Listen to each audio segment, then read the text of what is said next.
2 years ago, exactly right now, I was waking up in an ICU to a doctor telling me I was never going to walk again.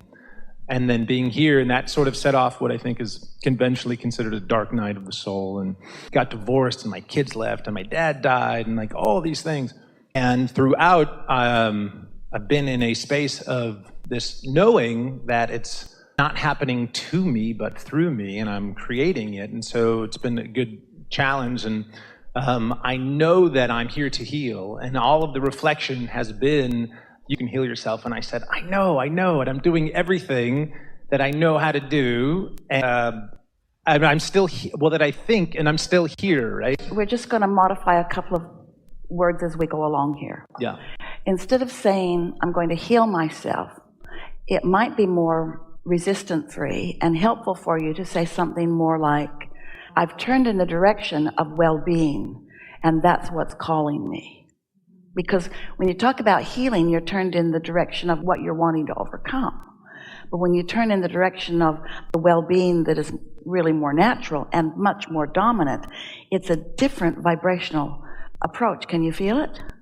In terms of terminology, it sounds like almost the same thing, but it isn't at all. If what you're leaving is dominant, then you don't leave. If where you're going is dominant, then you go.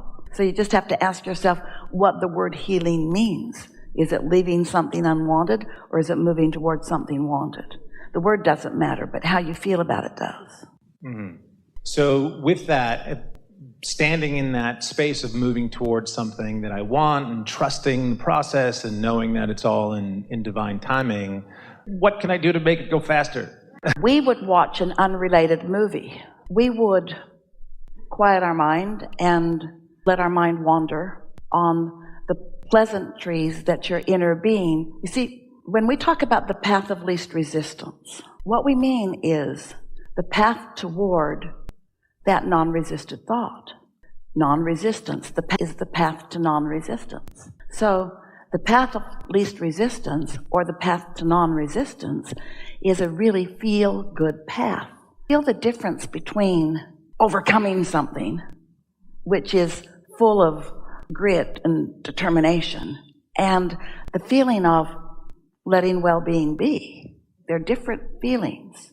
And so the daydreaming that we're talking about will cause you to release resistance so that the cells of your body who are calling for whatever it is they need are allowed to receive what they need, because you're not in the way with your human and therefore bulky and awkward intervention. Is it all right with you if we ask you some questions? Absolutely. Through this process, do you feel more aware of your inner being Absolutely. Existence than before? Yeah. And because of your awareness of your inner being's existence, are you now more aware of your vibrational relationship with it? In other words, do your emotions tell you more? Do your emotions give you more information? Yes.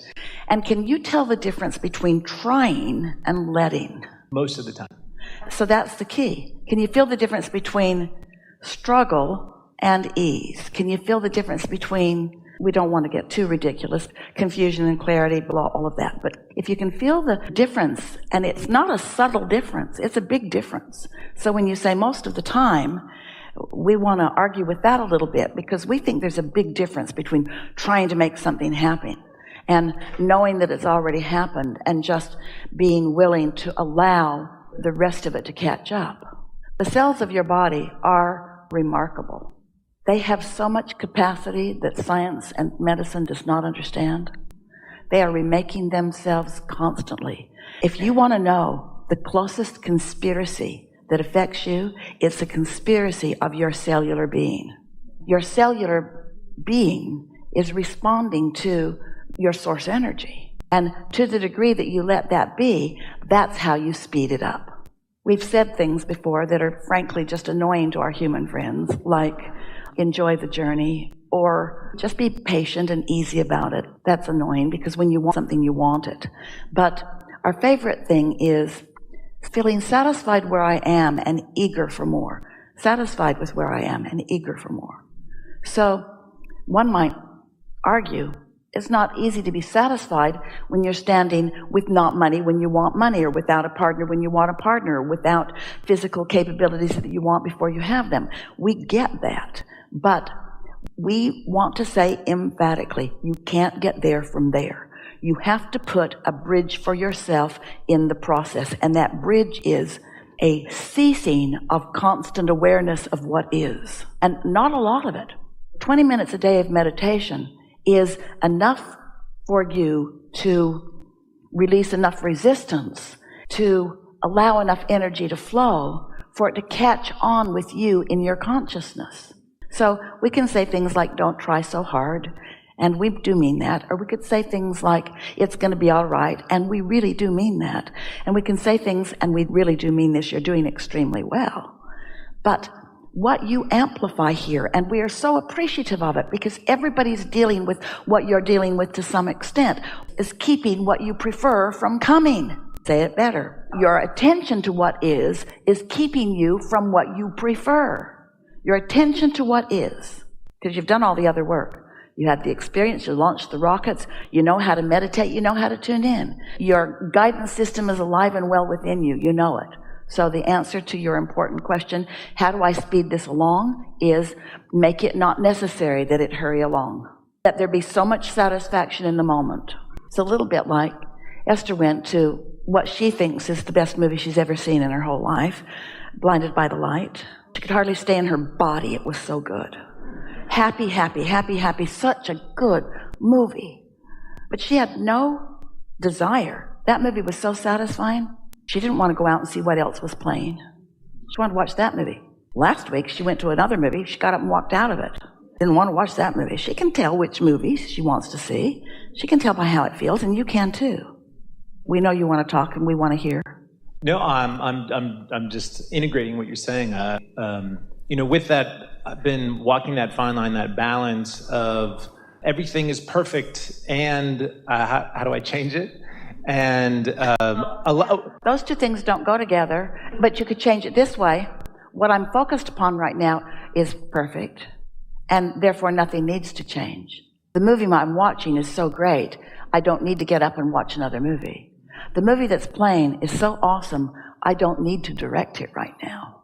That's the key. The movie that I have allowed to play because of my alignment with Source is so good, so satisfying, that I don't need to direct a movie right now. Some of your confusion, we acknowledge, has come from some of what you have thought you heard us say. Because when we ask you to be deliberate, that sounds like you want to direct your thought. We just want you to know when to direct your thought. Make sure you're hooked in and that the plot line's flowing before you add your ideas. Thank you. And with that, there's that balance of when you not focusing maybe so laser focused on the injury or the healing or things like that, while at the same time choosing or guided to take steps and actions that are in line with the progression of that are specifically focused to therapy or whatnot. We talk about getting out ahead of it, and this process of meditation is the supreme way for that. So we've talked about that. We've really talked about that. We know that you'd rather we'd stop talking about that because we've talked about that. Once momentum happens and then it's easier to observe what happened, it's harder than to be out ahead of it. So one might say, well, you can't get out ahead of this because the physical condition is already there. But you can get out ahead of it segment by segment. We call it segment intending. So tell us as briefly as you can what one of those segments in time is like where you go for the therapy. What's going to happen in that therapy? How long is it going to last? In as few words as you can, what's going to happen? Absolutely. So one of them is for an hour and a half. I will be harnessed over a treadmill while people move my legs so I get the experience of walking. Another one is for an hour and a half. I just am standing with electrodes plugged into my legs to give stimulus to my muscles. Let's say that what's lined up for you, it's coming right up. It's nearly the next segment that's going to happen, is you're going to be harnessed over a treadmill and people are going to move your legs to give you the sensation of that movement, to let your body and your muscle memory have the experience of that. So now you're sitting and You're taking Abraham at their enthusiastic word, and you've decided that you're going to, with a notebook in front of you, just write segment. Esther writes segment, and then she writes what it is. Time on the treadmill while I fly from my harness. So then you just write what you intend here. I feel such appreciation for these people who are playing with me in this way. Don't you? Yeah. I am thankful and rather amazed at the process that they've come up with. I love this help that's going to happen right now. I adore my responsive body. I love the cells of my body who are kicking ass today. Esther has a foul mouth. She really doesn't. We got that from you. I love my responsive cells. I like this experience. This is a conspiracy of well-being for me. How good is this? Oh, there isn't anything I'd rather be doing in this next segment of my life experience than allowing this evolution of these things that I desire to take place right before my eyes. I feel love for these people. I feel appreciation for this contraption. I feel knowledge and powerful expectation of my responsive cells. Now, don't try to repeat those words. Those were just words that we flowed into the subject. You've got words as lovely and better, but let it be what you easily feel. So now what happened is you got out ahead of it. But more important, before you even got there, you experienced the pleasure of non-resistant thought. You didn't dread going, and you didn't practice the movie of disappointment. You got out ahead of it. So now, with your segment intending, you have activated people in the room. You've activated your relationship with the cells of your body.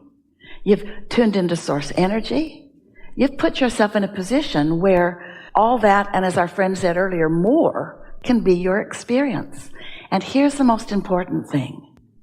In this segment, nowhere did we encourage you to say, and I will see the progress of this exercise. Nowhere. Because you're not doing this for the power to accomplish the solution to the problem. You're doing this segment for the pleasure of this non-resisted segment in time. And you're going to notice, everyone's going to notice that this is going to get kicked into high gear, but we don't even want to talk about that because then that puts you in the place of watching for the improvement, which introduces resistance that is unnecessary to the equation. We would like you to say, Abraham, that sounded so good. I could do that every day for the rest of my life. Well, Abraham, that sounded so good. I could do that for the rest of my life. Yeah.